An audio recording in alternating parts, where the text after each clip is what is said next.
Assalamualaikum warahmatullahi wabarakatuh. Selamat datang kembali di channel Bangku Kuliah bersama Bang Muin.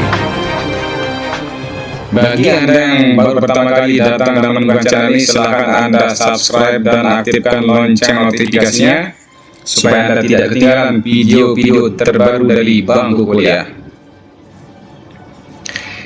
Oke, pada sesi video kali ini kita akan sharing yaitu klaim asuransi.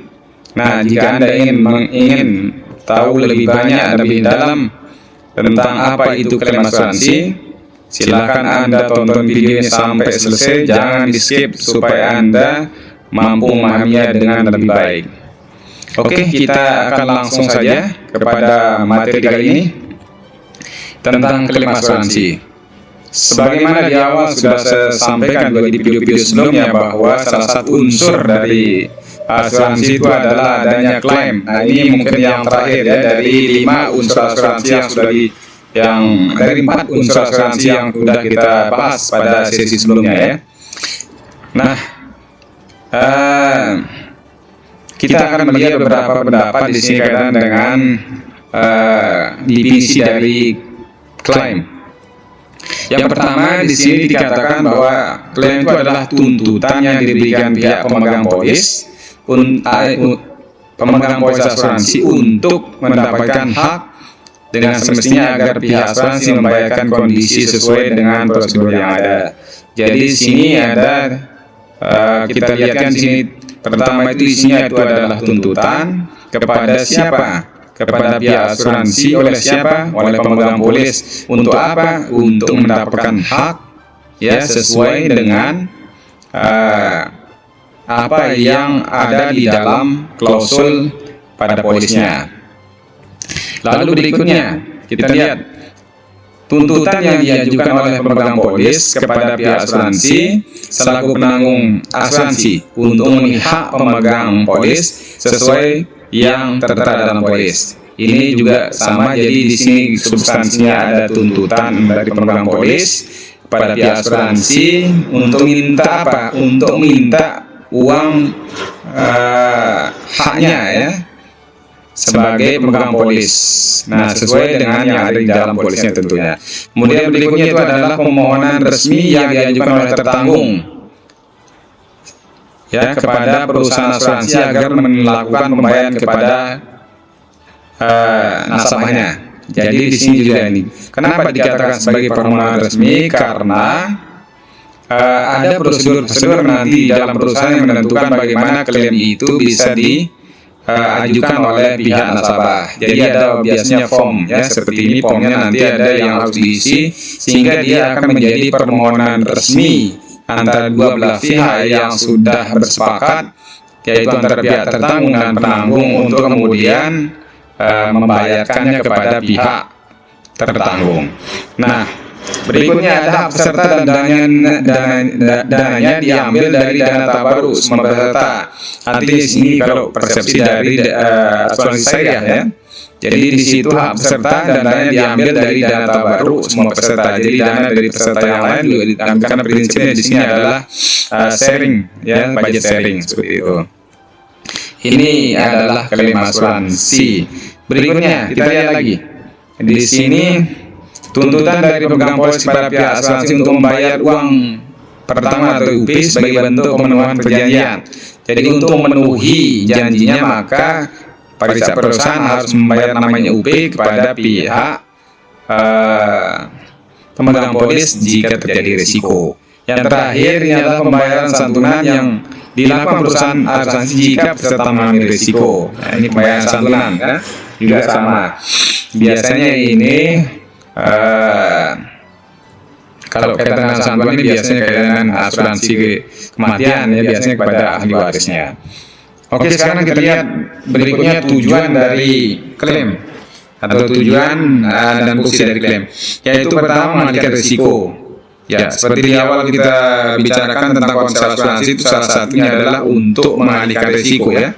Yang ketiga, terjadi peristiwa yang menyebabkan terjadinya kerugian atau ancaman yang cukup besar terhadap kekayaan yang dimiliki.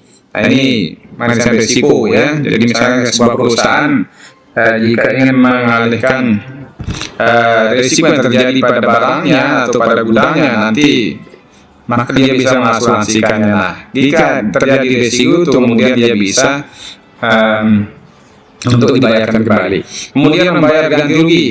Jadi untuk membayar ganti rugi atas peristiwa atau kejadian yang dialami oleh tertanggung, sama ya prinsipnya. Jadi kalau ini menggantikannya ya. Kemudian membayar santunan. Jadi asuransi bisa menggunakan klaim asuransi untuk membayar santunan seperti asuransi jiwa dan asuransi sosial lainnya, contohnya BPJS. Ini jadi kalau santunan ini sudah diberikan bisa untuk membayar lainnya.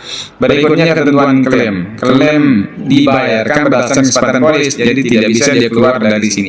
Makanya polis itu adalah pedoman bagi kedua belah pihak untuk saling menuntut, dalam artian gini, ketika perusahaan itu dituntut maka dia harus bayar, tapi ketika perusahaan itu menuntut kepada nasabah maka dia harus bayar. Dalam artian premi dibayarkan, maka kemudian uang UP atau uang pertama juga dibayarkan kepada pihak nasabah.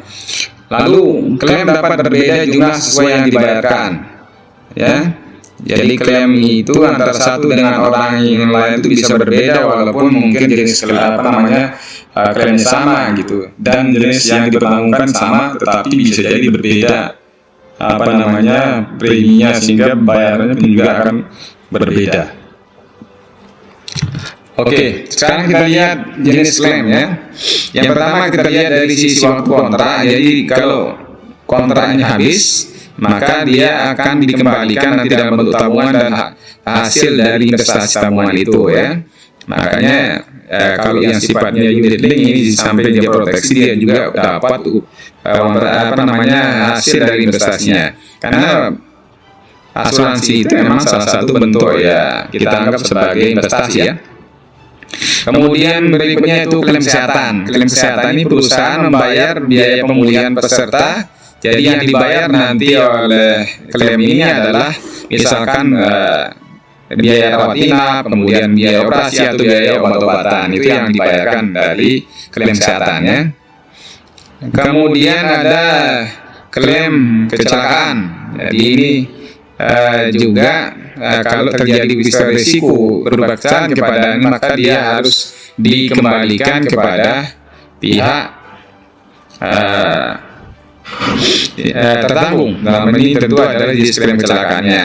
Ini sudah. Kemudian yang berikutnya ada klaim meninggal. Ini kalau terjadi ya virus. Nah ini satu-satunya klaim yang tidak bisa dinikmati oleh pihak tertanggung. Jadi yang menikmatinya justru adalah ahli warisnya gitu. Jadi karena apa, yang bersangkutan sudah meninggal dunia. Nah, itu yang dianggap kalau klaim meninggal dunia ya. Berikutnya bagaimana prosedur klaim. Jadi di sini ada beberapa prosedur yang harus dipenuhi supaya klaim itu tidak ditolak atau klaim itu bisa diterima ya. Yang pertama itu harus ada pemberitahuan. Nah ini yang disebut dengan pemberitahuan klaim. Jadi pemberitahuan klaim itu dilakukan oleh pihak tertanggung atau mungkin wakilnya atau keluarganya, bisa melalui agennya juga begitu, nanti untuk melaporkan risiko yang telah terjadi pada dia. Dan batas waktunya itu kalau ketentuan perusahaan adalah 30 hari semenjak kejadian atau sejak risiko itu telah dialami. Kemudian berikutnya yang kedua itu adalah menyertakan bukti klaim ya. Nah, bagaimana bentuknya itu? Peserta diminta menyiapkan bukti-bukti utuh sesuai dengan ketentuan perusahaan.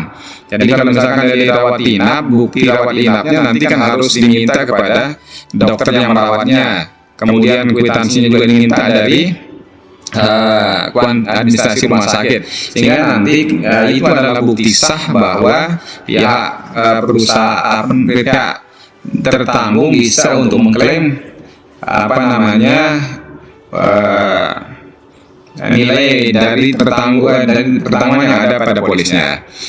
Kemudian berikutnya ada namanya penyelidikan. Jadi begitu bukti diserahkan oleh pihak tertanggung, maka nanti oleh pihak perusahaan itu diseleksi, diselidiki, diinvestigasi ya, apakah ini benar dokumen yang disampaikan ya.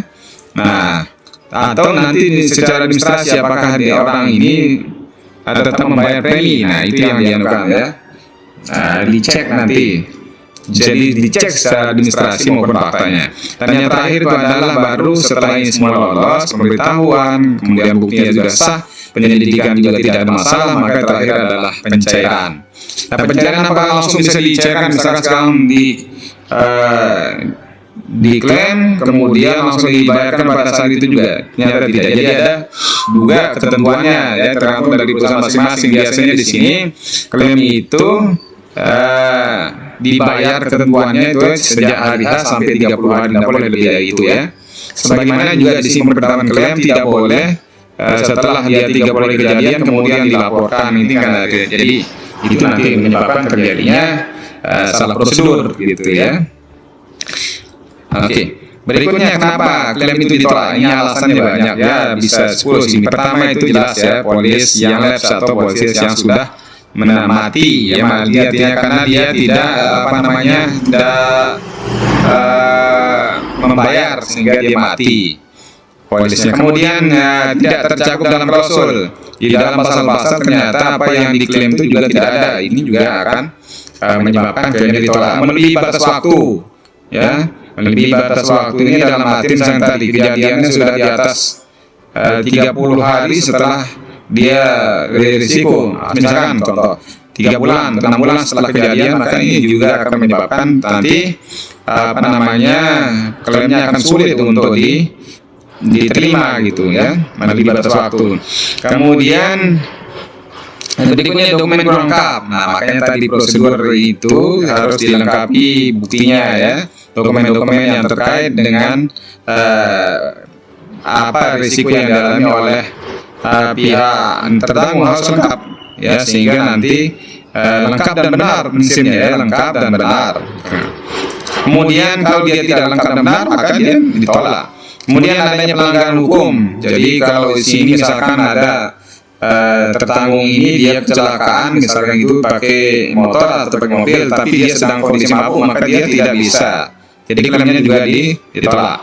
Kemudian ada namanya waiting period, jadi masa tenggang, ini juga tidak bisa ya. Jadi kalau dia dalam masa tenggang, apalagi juga ada namanya holiday premium atau cuti dari premi, jadi tidak bisa ya. Kemudian klaim yang sengaja, tidak ada risiko apa-apa, tiba-tiba datang ke perusahaan untuk melakukan klaim, ini juga akan segera ditolak ya. Kemudian ada pengecualian. Nah, pengecualian ini adalah hal-hal yang tidak yang menyebabkan kemudian klaim itu tidak masuk di dalam cover atau coverage dari perjanjian asuransinya. Kemudian ada penyakit sebelum asuransi, ini juga ya.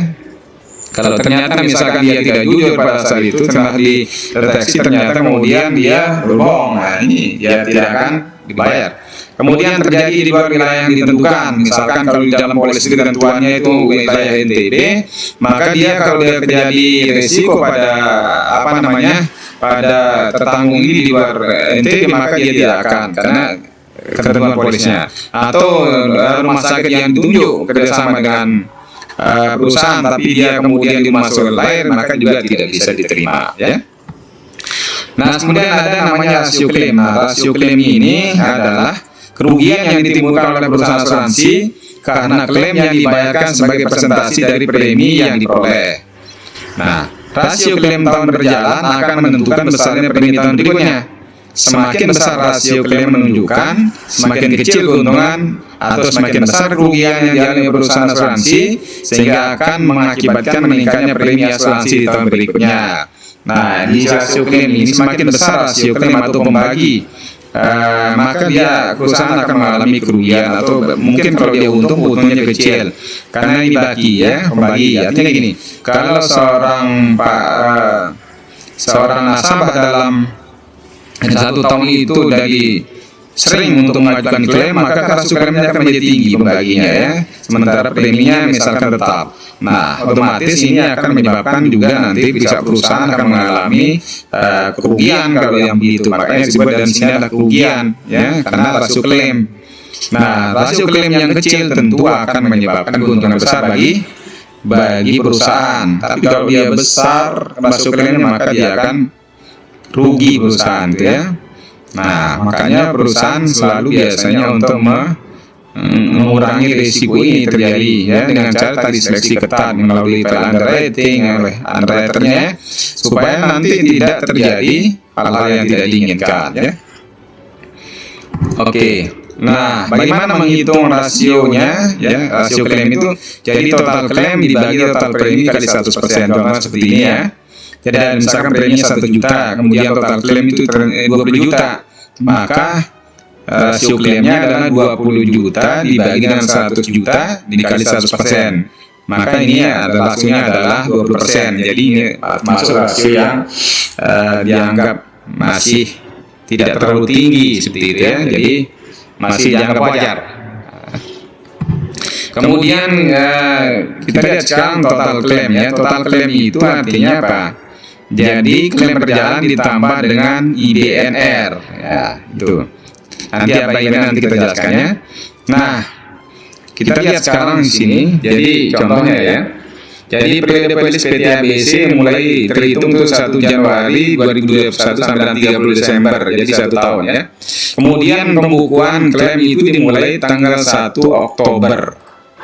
Nah, karena dengan waktu berlangsungnya benefit itu 30 hari setelah polis pada 31 Desember, yang artinya masih ada peserta masih dirawat inap pada 13 Desember, maka tetap di cover sampai dengan 30 hari setelah periode berakhir atau sebatas manfaat limit, sebatas manfaat mana yang lebih dahulu terjadi. Ya, maka akhir penjaminan adalah 30 Januari 2022. Artinya begini, ketika misalkan terjadi klaim itu pasien itu misalkan dia tanggal 30 Desember ini polisnya berakhir, tapi dia kejadian risiko tanggal 31 Desember, maka dia masih bisa untuk melakukan klaim kepada perusahaan karena 30 hari setelah mau habis masa berlaku masih berlaku polis itu ya, masih bisa dilakukan klaim seperti itu. Nah, ini kan kita lihat ya, awal polis itu 1 Januari dan pembukuannya di Oktober ini ya. Nah, ini klaim ini disebut dengan yet to date claim atau klaim berjalan ya. Sedangkan akhir polis ya itu 31 Desember, kemudian masa tenggangnya 30 sampai 31 Januari 2022. Nah, ini yang ketika akhir polis dengan masa tenggang ini namanya IBNR ya. Oke, nanti kita akan bahas ya. Kemudian sekarang kita lihat nih untuk rasio klaim yang lain juga, ini termasuk klaim yang besar ya. Rasionya tinggi ya, 59%. Ini hampir melebihi setengah dari preminya gitu ya. Dari setengah tinggi ya. Kalau begini terus perusahaan maka dia akan bangkrut nanti ya. Oke. Nah, nanti Anda bisa baca ya seperti ini modelnya. Kemudian berikutnya kita coba sekarang lihat contoh ini ya. Jadi masa tenggang waktu berlakunya benefit itu 0 hari atau 31 Desember. Total premi itu 356 juta ya, 745.175 rupiah. Klaim perjalanan atau year to date claim itu mulai dari 1 Januari sampai dengan November 2021. Ini artinya 10 bulan. Sehingga 10 bulan ini dari yang disetorkan itu ya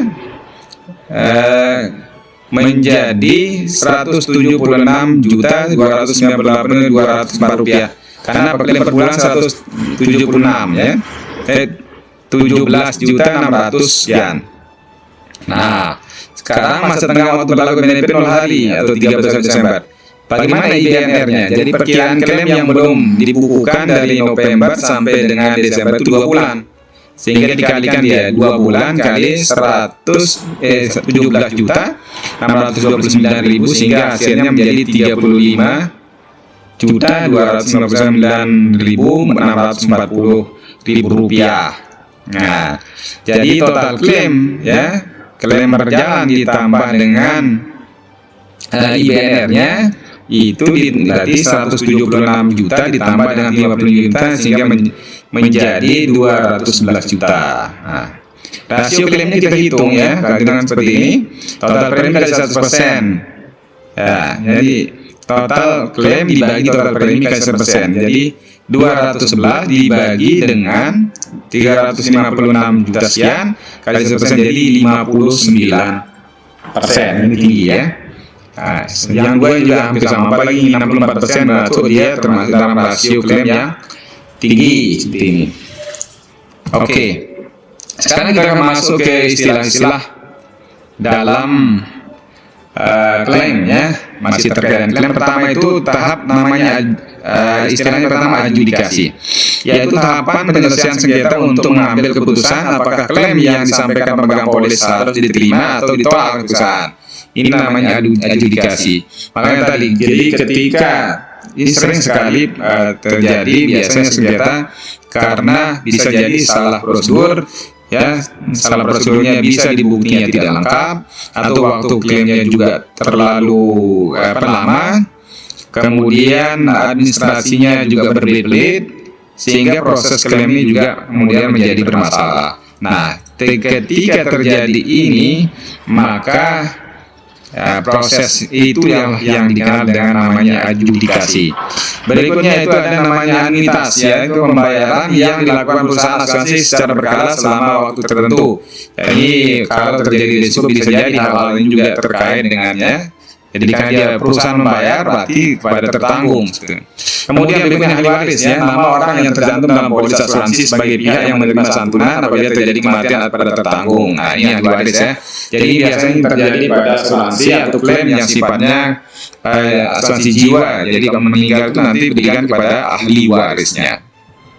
Berikutnya ada namanya cashless ya, jenis klaim asuransi yang memungkinkan nasabah untuk tidak perlu melakukan pembayaran apapun dan hanya perlu menunjukkan kartu asuransi kepada pihak rumah sakit. Nah, biasanya ini kalau kita punya asuransi kartunya, biasanya kalau kita ke rumah sakit tanya, Mbak punya asuransi enggak? Nah, nanti kalau ada produk asuransi seperti itu biasanya cashless sifatnya ya. Kemudian ada namanya explanation of benefit, yaitu surat dari perusahaan asuransi sebagai tanda penerimaan klaim yang diberikan kepada pemegang polis. Jadi nanti begitu si tertanggung ini sudah menerima klaimnya, maka nanti bukti pembayaran pun juga diberikan kepada pihak tertanggung ya sebagai buktinya. Di samping juga nanti perusahaan punya bukti sendiri.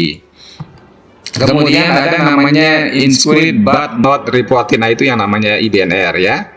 Jadi di sini adalah kejadian yang tidak terlaporkan kalau kita bahasanya ya.